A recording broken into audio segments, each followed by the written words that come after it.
जून 1951 की रात New York city के मशहूर टाइम स्क्वायर पर अचानक एक आदमी लोगों को दिखाई दिया। उसने बेहद ही पुराने डिजाइन के कपड़े पहन रखे थे और उसे देखकर ऐसा लग रहा था जैसे वो इस समय का हो ही नहीं, जैसे उसने ऐसा कुछ पहली बार देखा हो। हर चीज उसके लिए अनजान थी। वो घबराया हुआ था। वो आदमी न्यूयॉर्क सिटी की बिल्डिंग्स और सड़क पर चलती गाड़ियों को देखकर हैरान था, जैसे उसे समझ ही नहीं आ रहा हो कि वो अचानक यहाँ कैसे आ गया। एक रिपोर्ट के मुताबिक जैसे ही वो शख्स सड़क के बीचों बीच से सड़क के किनारे जाने लगा, तभी एक तेज रफ्तार में आती गाड़ी ने उसे टक्कर मार दी और जैसे ही लोग उसके पास पहुंचे तब तक उसकी मौत हो चुकी थी। लोगों ने घटना की रिपोर्ट पुलिस को दी और जब पुलिस ने इस आदमी की तलाशी ली तो इसके पास से एक बियर टोकन, घोड़ा गाड़ी सफाई करने का एक बिल, $70 पुराने नोट मिले। हैरानी की बात ये थी, ये सब चीजें पुरानी होने के बावजूद भी एकदम नई लग रही थी। और एक बिजनेस कार्ड मिला जिस पर नाम लिखा था doctor Rudolph Hans senior. Business card से जो एड्रेस मिला वहाँ पर एक ऑफिस था, लेकिन पुलिस को वहाँ बातचीत से पता चला कि कोई भी रुडोल्फ हेंस सीनियर को नहीं जानता था।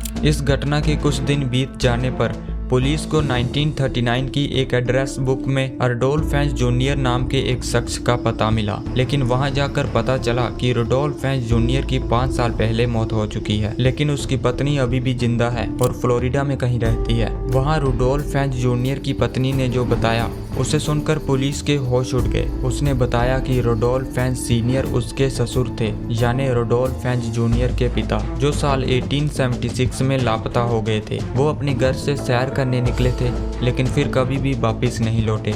इसके बाद पुलिस ने 1876 की सभी मिसिंग केसेस को निकाला तो पता चला उस समय में रुडोल्फ हेंस सीनियर की मिसिंग कंप्लेंट दर्ज करवाई गई थी। इस मिसिंग कंप्लेंट में जिस आदमी का हुलिया बताया गया था वो 1951 में मारे गए आदमी से हूबहू मैच करता था। पुलिस के सबूतों से ये साबित हो चुका था कि 1876 की मिसिंग कंप्लेंट वाला आदमी और 1951 में कार एक्सीडेंट में मारे जाने वाला आदमी दोनों एक ही है। लेकिन ऐसा कैसे हो सकता है? क्या रुडोल्फ हेंस सीनियर एक टाइम ट्रैवलर था जो 1876 से 1951 में आया था? इसका जवाब आज तक किसी के पास नहीं। कुछ थ्योरीज हैं जिनके अनुसार ये एक टाइम स्लिप की घटना हो सकती है, लेकिन अब क्वेश्चन ये है, क्या टाइम ट्रैवल रियलिटी में पॉसिबल है या फिर टाइम ट्रैवल मूवीज और स्टोरीज तक ही सीमित है? अगर पॉसिबल है तो ऐसे कौन कौन से साइंटिफिक तरीके हैं जिनसे हम टाइम ट्रैवल कर सकते हैं? और क्या किसी ने अभी तक असल में टाइम ट्रैवल किया है या फिर हम फ्यूचर में कभी टाइम ट्रैवल कर पाएंगे?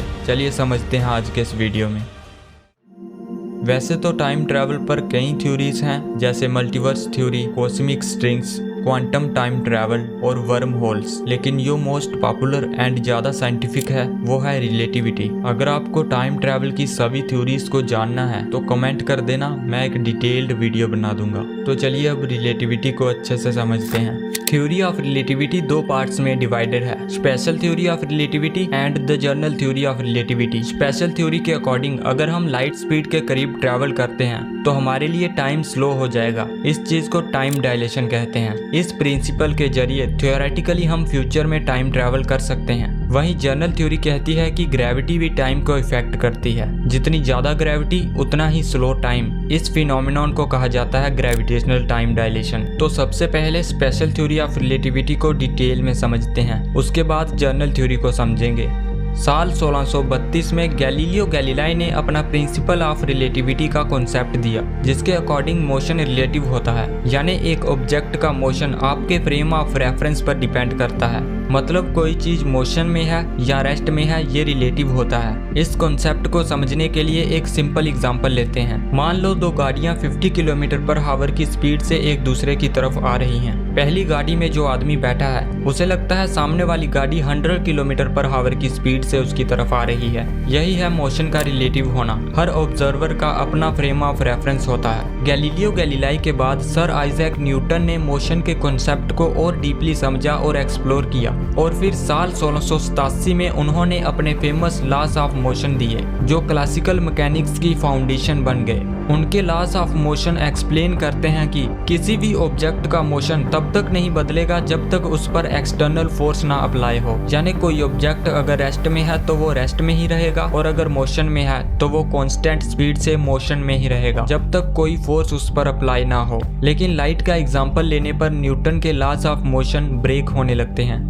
मान लो आप एक ट्रेन में बैठे हैं और ट्रेन 50 किलोमीटर प्रति घंटे की स्पीड से ट्रैवल कर रही है। अब आप खिड़की से एक बाल 10 किलोमीटर प्रति घंटे की स्पीड से फेंकते हो। आपके फ्रेम ऑफ रेफरेंस से बाल की स्पीड 10 किलोमीटर प्रति घंटा होगी, लेकिन स्टेशन पर खड़े ऑब्जर्वर के फ्रेम ऑफ रेफरेंस से बॉल की स्पीड में ट्रेन की स्पीड भी ऐड हो जाएगी। लेकिन अब आप ट्रेन से एक टॉर्च को ऑन करते हो। लाइट की स्पीड है 3 लाख किलोमीटर प्रति सेकंड, जो आपके फ्रेम ऑफ रेफरेंस से कांस्टेंट होगी। लेकिन बाहर खड़े ऑब्जर्वर के लिए लाइट की स्पीड में ट्रेन की स्पीड भी ऐड होगी और लाइट की स्पीड इंक्रीज होनी चाहिए। लेकिन लाइट की स्पीड कभी भी इंक्रीज नहीं हो सकती, वो हमेशा कांस्टेंट ही रहेगी।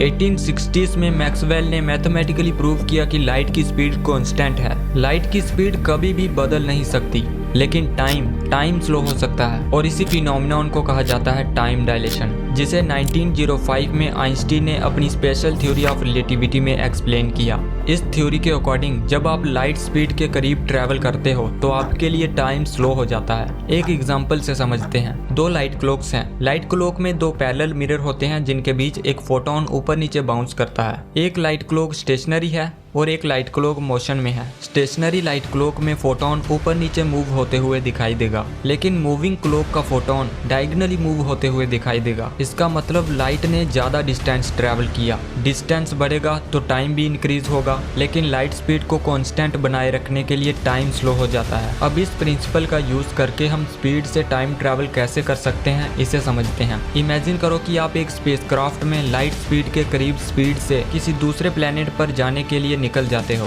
और 1 साल वहां बिताकर वापिस अर्थ पर लौटते हो, और वापिस आकर आप अर्थ पर देखते हो कि सब कुछ बदल चुका है। आपके दोस्त जो 20 साल के थे अब उनकी एज 30 साल हो चुकी है। जिस सिटी में आप रहते थे वहां पर बड़ी बड़ी बिल्डिंग्स बन चुकी हैं। देखकर ऐसा लगता है कि आप फ्यूचर में आ चुके हो। बस ऐसे ही होगा स्पीड से टाइम ट्रैवल। आप हाई स्पीड से ट्रैवल कर रहे थे, इसीलिए आपके लिए टाइम स्लो हो चुका था। आपके लिए वहां पर 1 साल था, लेकिन पृथ्वी पर 10 साल बीत चुके थे। अगर आपको इसे और डिटेल में समझना है और महसूस करना है तो आप इंटरस्टेलर मूवी देख सकते हो, जिसमें ग्रेविटी से टाइम ट्रैवल को दिखाया गया है, लेकिन दोनों के इफेक्ट सेम ही हैं। ग्रेविटेशनल टाइम डायलेशन में आप ग्रेविटी की मदद से टाइम ट्रैवल करते हो। अगर आप हाई ग्रेविटी वाले ऑब्जेक्ट जैसे ब्लैक होल के पास रुकते हो तो आपके लिए टाइम स्लो हो जाएगा, वैसे ही जैसे स्पीड से चलने पर टाइम स्लो हो जाता है। अब ग्रेविटेशनल टाइम डायलेशन और ग्रेविटी एक्चुअली क्रिएट कैसे होती है, इसे हम आइंस्टाइन की जनरल थ्योरी ऑफ रिलेटिविटी से डिटेल में समझेंगे, और आपके जो भी क्वेश्चंस हैं ग्रेविटी और टाइम ट्रैवल से रिलेटेड उन्हें हम नेक्स्ट वीडियो में इन डेप्थ जाकर समझेंगे। तब तक के लिए आज के वीडियो में इतना ही। मिलते हैं नेक्स्ट वीडियो में।